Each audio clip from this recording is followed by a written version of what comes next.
आ जाओ बच्चे। देखो सबसे बड़ी समस्या जानते हो क्या है? लाइव का मतलब है कि कम से कम 20-25 लोग जुड़ो, ठीक है? नहीं तो रिकॉर्डेड क्लास ही पढ़ो, क्योंकि यूट्यूब इसको सपोर्ट नहीं कर रहा है। आओ स्टार्ट करते हैं। कैसे? आज हमारी बात होगी बेटा, ठीक है, गति के तीनों समीकरण। गति के समीकरण से किससे बात शुरू होगी? गति के समीकरण, ठीक है, ध्यान बात समझना। तो गति के समीकरण को पढ़ने से पहले एक चीज क्लियर कर लो, पहले फार्मूला क्या है इनका। तो इनके फार्मूले से पहले जरूरी है कि जो लिखे गए होते हैं इनका क्या मतलब होता है, ठीक है, याद रखना। तो बेटा गति के समीकरण मतलब होता है इक्वेशंस ऑफ मोशन, ठीक। यू क्या होता है, ध्यान समझना। यू का मतलब होता है प्रारंभिक वेग। क्या होता है? प्रारंभिक वेग, जिसको हम क्या बोलते हैं? Initial velocity. क्या बोलते हैं बच्चा? इनिशियल वेलोसिटी, ठीक है। वी का मतलब क्या होता है? वी का मतलब होता है अंतिम वेग। अंतिम वेग। इनका मतलब क्या होता है? Final velocity. क्या होता है? फाइनल वेलोसिटी, ठीक है। ए मतलब क्या होता है? ध्यान देना, त्वरण। इंग्लिश का बताया जाने दो, ठीक है, त्वरण। टी मतलब क्या होता है? समय। यस मतलब क्या होता है? इसमें बात दूरी तो लोग कहते हैं, बट वास्तव में वो विस्थापन पर बात करता है। किस पर बात करता है? विस्थापन पर बात करता है। तो याद रखना, प्रारंभिक वेग का मतलब क्या होता है? समझो, अगर कोई गाड़ी है वो चलना शुरू होती है तो इसका मतलब यू हमेशा जीरो। याद रखना, जैसे कोई चलना शुरू करेगा यू मतलब जीरो। वी का मतलब है कि कुछ देर तक वो चली, जैसे साइकिल चलाना शुरू करते हो तो स्टार्टिंग में तुम्हारी स्पीड बहुत अच्छी खासी नहीं होती है। पहले स्पीड क्या होती? हल्की होती, थोड़ी होती है। जब स्टार्ट करते हो तो पहले तो साइकिल खड़ी रहती है ना, तो समय उसकी वेलोसिटी क्या होती है? जीरो। लेकिन जैसे समय बीतता है, आप चलते जाते हैं, वेलोसिटी क्या करती है? बढ़ती जाती है। और 2 सेकंड, 4 सेकंड, 10 सेकंड बाद आपकी स्पीड क्या हो जाती है? मैक्सिमम पहुंच जाती है। तो याद रखिएगा, जो सबसे ज्यादा मतलब अंत में जिस समय की बात हो रही है, स्पीड चाहे ज्यादा चाहे कम हो, उस समय जो होगी वो क्या कहलाएगी? अंतिम वेग, फाइनल वेलोसिटी। और स्टार्टिंग जब किए थे तो प्रारंभिक वेग। अब उल्टा कर लो। मान लो कभी कोई तुमको जब देखा तो तुम्हारी साइकिल की स्पीड 15 किलोमीटर प्रति घंटा थी, लास्ट में तुमने ब्रेक लगाया, साइकिल खड़ी हो गई। ध्यान समझना। और जब कभी कोई चीज रुकेगी, जब कोई चीज रुकेगी तब जाके वी जीरो हो जाएगा। ये बात याद रखना, रुकते समय वी जीरो और चलते समय यू जीरो। क्लियर है? त्वरण का मतलब दो बातों पे डिपेंड करेगा। अगर कोई चीज चल रही थी लास्ट में रुक रही है तो इसका मतलब त्वरण क्या हो रहा है? माइनस में हो रहा है, ठीक है। और अगर कोई चीज चलना शुरू कर रही है तो मतलब धीरे वेलोसिटी क्या करेगी? बढ़ेगी। तो त्वरण प्लस में चल रहा है, मतलब वेलोसिटी क्या करेगी? बढ़ेगी। तो जब कोई चीज प्लस में होता है, मैंने बताया त्वरण होता है नॉर्मल, इसका नाम देते हैं। जब कोई चीज माइनस में हो जाएगा, मतलब घटने लगेगी वेलोसिटी, तो उसे क्या कहेंगे? मंदन कहेंगे या अवत्वरण कहेंगे। याद रखना, टाइम समय है, कोई दिक्कत नहीं है। आपको ये दूरी या विस्थापन है, कोई दिक्कत नहीं है, ठीक है। एक क्लियर हो गया? क्योंकि सबसे ज्यादा बच्चों को प्रॉब्लम इसी में थी कि समझ नहीं पाते थे, तो न्यूमेरिकल की बात ही अलग थी। चलो फार्मूले चलिए इनके, आ जाओ। तो एक एक की बात करता हूँ। पहला जिनका समीकरण था उस दिन मैंने बताया था ना, उस तरीके से कि ए का मतलब क्या था? v minus you upon T. तो मैंने कहा इसको उधर गुणा करा लो तो क्या हो जाएगा? A T V minus you. तो मैंने कहा हम इसको लिख सकते हैं, अगर इसको इधर लिख चले तो हो जाएगा u प्लस ए टी। हम लिख सकते हैं v बराबर u प्लस ए टी। समझ में आई बात? अब कहोगे गुरुजी कैसे हुआ? देख लो बेटा, जब ए टी इधर था, v को इधर, u को इधर लागू, यही हो जाएगा, इधर v हो जाएगा। तो मैंने इसी को समराइज करके ऐसा लिख दिया। बात समझ में आ गई कि नहीं आ गई? दूसरा, एक त्वरण का परिभाषा था। कहाँ? किसका? एक त्वरण का परिभाषा था, एक त्वरण से ही निकल कर आया है, याद रखना, ठीक है। वेग परिवर्तन बटे समय से। अब ध्यान दो जरा, अगर हम यहां देखें, अगर यहां देखें तो एक दूसरा इनका जो फार्मूला बनता है वो हमारा क्या बनता है? ध्यान देना, वो हमारा बनता है v square equal to u square plus 2a s. ध्यान दो, v square equal to u square plus 2as, तो इसको हम और कैसे लिख सकते हैं, v square minus u square, ध्यान समझो, minus u square equal to 2as, 2as। अभी देखो अच्छे से क्लियर हो जाएगा। तो मेन तुम्हारा फार्मूला तो यही है, मेन फार्मूला तुम्हारा यही है। ये दूसरे तीसरे चक्कर मत पड़ना, ठीक है, बात में समझिए। एक ये हो गया, तो कर v square minus v square two a s, तो मैंने कहा इसको तोड़ेंगे तो क्या बनेगा, v square minus v square two a s. ध्यान समझो।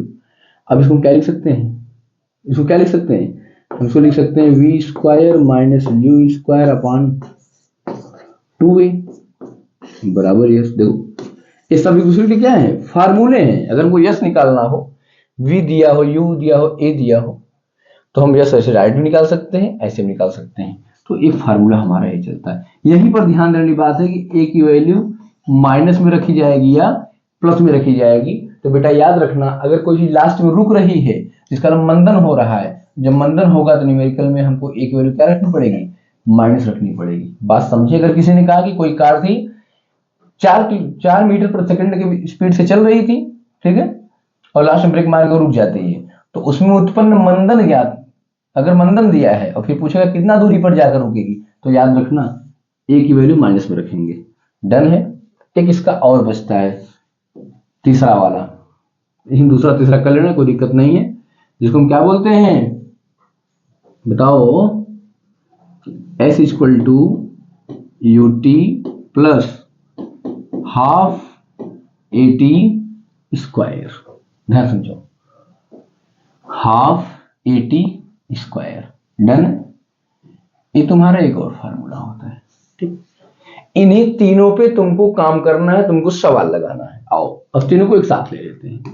तो बात number 1, v equal to u plus a t. बात number 2, v square equal to u square plus 2as। बात number 3, s equal to u t plus half a t square. Done बेटा। इन्हीं तीनों पे हमको न्यूमेरिकल लगाना है, तो पहला न्यूमेरिकल हम लेके चलते हैं, ठीक। कोई साइकिल सवार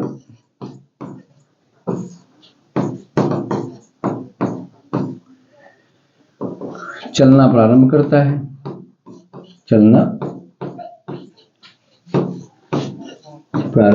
है, ठीक। 4 सेकंड बाद, 4 सेकंड के बाद उसका वेग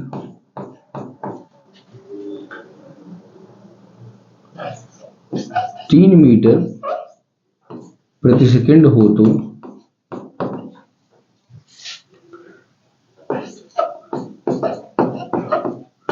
उत्पन्न त्वरण ज्ञात कीजिए। अच्छा, हम एक सेंटेंस, एक क्वेश्चन दिए क्यों, ध्यान समझो। ये सेंटेंस बेटा मैंने, या एक क्वेश्चन हमने इसलिए दिया है कि यहीं से हम इसको क्लियर करेंगे कि कैसे पता चलेगा कि कब इक्वेशन फर्स्ट लगेगा, कब इक्वेशन सेकंड लगेगा, कब उसमें थर्ड लगेगा। आओ सॉल्व करने की मेथड पे चलते हैं, मजा आ जाएगा। देखो, साइकिल सवार चलना प्रारंभ करता है, तो बेटा मैंने शुरू में बता दिया था कि u बराबर 0 मीटर प्रति सेकंड। क्यों, कैसे पता चला, क्यों चलना शुरू कर रहा है। मैंने कहा जब भी कोई चलना शुरू करेगा कितना रहेगा, 0 रहेगा। You clear. अब देखो फिर क्या दिया है, 4 सेकंड के बाद यहां तो टी मिल गया, एकदम मस्त समझो यार, गजब का न्यूमेरिकल आएगा। उसका वेग इतना हो जाता है, मतलब लास्ट में कितना हो जाता है, लास्ट में v कितना हो जाता है, 3 मीटर प्रति सेकंड। और अगर पूरी साइंस पढ़नी होगी तो इस वीडियो में लास्ट में जाकर पूरा पढ़ने के बाद लाइक तो करना ही है, कोई बच नहीं सकता, कमेंट भर भर के करना जैसा तुम्हारा फीलिंग्स होगा, ठीक है। क्या ज्ञात करना है, त्वरण। आओ अब मजा आ जाएगा देखकर। अब जरा सोच के बताओ, ऐसा कौन सा फार्मूला है जिसमें चारों होंगे, जो दिया गया जो निकालना है वही फार्मूला लगेगा। कौन सा ऐसा है, देखो, v equal to u plus a t, मिलाओ। देखो यस वाला है, इसमें यस है, नो, ए नहीं लगेगा। यस है इसमें लगेगा, नहीं लगेगा। ध्यान देखो, we T U T V A, you है, टी है, ए है, वी है, ये लगा लो। तो हम क्या लिखेंगे, गति के प्रथम समीकरण से। अगर इस पर मजा आ गया हो तो लिख देना जाके कमेंट में, वाह गुरुजी मजा आ गया। और कितना आसान होगा कितना मुश्किल होगा बता देना, और शेयर सब लोग करना स्टेटस पर, है? तुमको थोड़ी विद्या माई।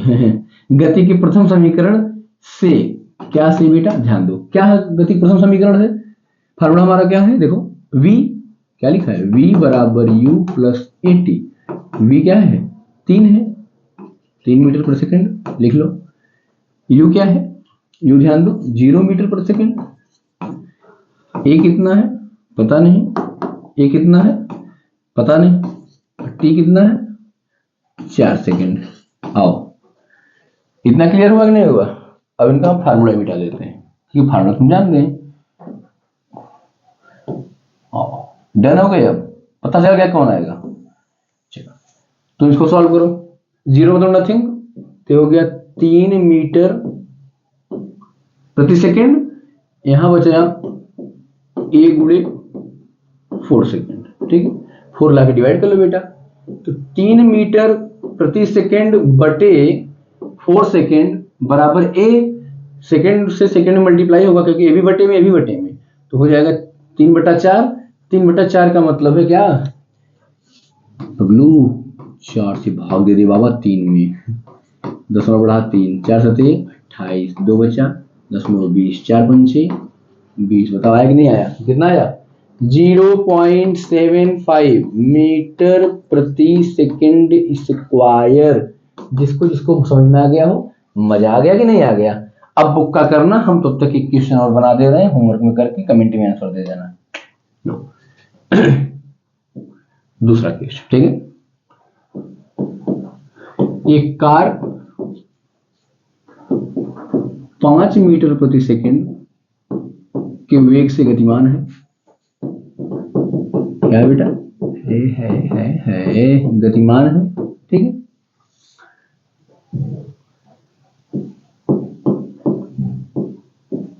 ब्रेक लगाने के 10 सेकंड बाद वह रुकती है। वो क्या करती है, रुकती है। वो साफ लिख दिया, नहीं मिलेगा तो फिर काम मतलब।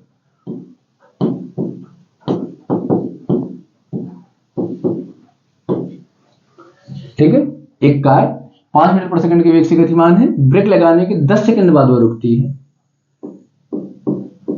तो क्या, तो रुकने से पहले कितनी दूरी तय करते हैं।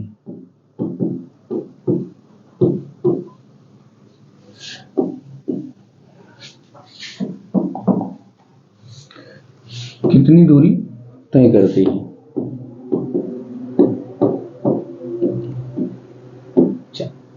ये क्या है हमारा, ये क्वेश्चन होमवर्क, फिर बताएंगे आगे।